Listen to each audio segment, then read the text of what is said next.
On Thursday night, Courtney Banghart in North Carolina pulled off an upset win over the number 14 Kentucky Wildcats in Carmichael Arena. UNC held Kentucky to 25 points under their season scoring average and made life difficult for star point guard Georgia Amore. Today, we're going to look at how Carolina's defense controlled the game with their ball screen defense. Amore is a point guard who excels in ball screens. According to Synergy, a whopping 43% of the actions that she's involved in include some sort of pick and roll action, putting her in the 98th percentile of all of college basketball. Because of that high volume, a massive part of North Carolina's defensive scheme was centered around how to defend those ball screens. The base coverage that the Tar Heels used was bringing the big up to the level of the screen with high hands, keeping the action 2-on-2. That allowed UNC's backside three defenders to stay attached to the shooters and not be involved with a roller. Without having to bring a third defender over to cover the ball screen, this left UNC's backside defenders with much more favorable rebounding position. Here's another example from the first half of how UNC used this coverage. You can see Maria Gokdang showing up to the level with high hands. UNC's backside can stay home on the ball screen, and UNC will live with these mid-range jumpers from Clara Strack. It's also extremely important that Gokdang doesn't stay in the coverage longer than she needs to. Here you can see the same coverage with the high hands, but as soon as Amore goes and picks up her dribble, Gokdang is moving back towards the screener, and then it's one-on-one, and UNC will live with that matchup in the middle of the floor. Same coverage here, but this time when Amore strings out her dribble just long enough to get rid of Gokdang, she looks like she might have the angle, especially with Rennia Kelly still working to get back in front of the basketball. But with Kentucky playing two bigs at the same time who don't stretch the floor, Tiani Key is clogging this driving lane. That leads to a tough long two from Amore. UNC rebounds it, and it's another wasted possession from Kentucky. You can see on this one just why UNC wanted to keep these actions 2-on-2.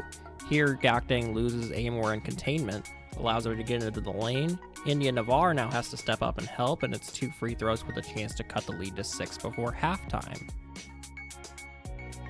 Here's another example of how a player as dangerous as Georgia Amore can hurt your defense if you got to be put in rotation against her. On this time, they get into a little dribble handoff action, and Maria Gokdang actually loses containment here on the baseline. When Amore turns the corner, that forces Alyssa Usby to step up to take off the drive, and Treyana Crisp is left backside splitting the difference between the wing and the corner.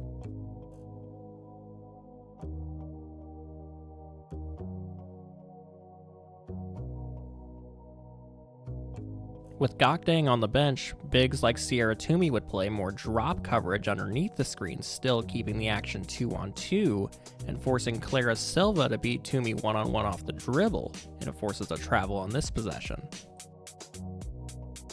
UNC would even use drop coverage against shooters like Amelia Hassett like Sierra Toomey does here. You can see her in the drop, Amore has to give up the ball early, Kentucky doesn't move the defense, and the rebound is virtually uncontested.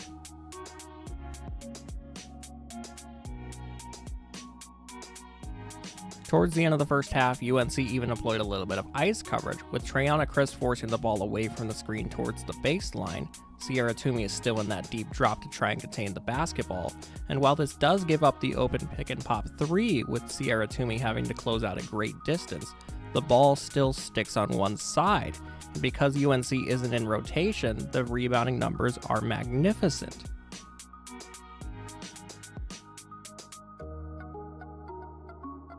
The plan was clearly to force someone other than Amore to beat them in these actions.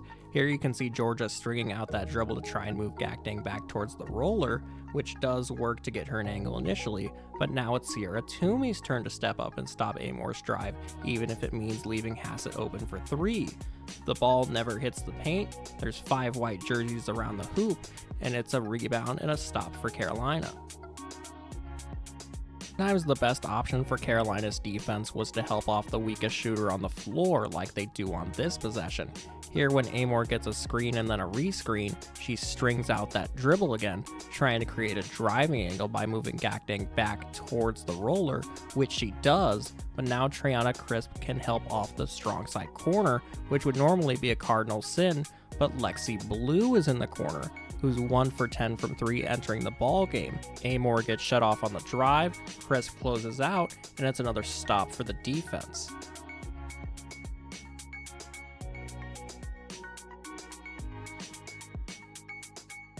UNC did a great job of making sure that even when Amor made the right reads, here stringing out that dribble again to move Sierra Toomey off the basketball and open up a driving lane, that they cover up for one another. Here, Alyssa Usby's a little bit late in the gap to help, but Renaya Kelly saves the day, moving her feet with Amor and tying up the ball, and it's a jump ball. And then finally, to close out this video, here's where the mind games come in, because in order to beat great players like Amor, you have to throw in a changeup or two. Here's a side ball screen. Amor is looking to throw this over the top pass to Silva, but what she sees in the last second is Treyana Crisp, who's coming over in backside help to take away this pass. That does leave her man open in the corner, but that's a long pass over a double team essentially, and the possession eventually stalls out.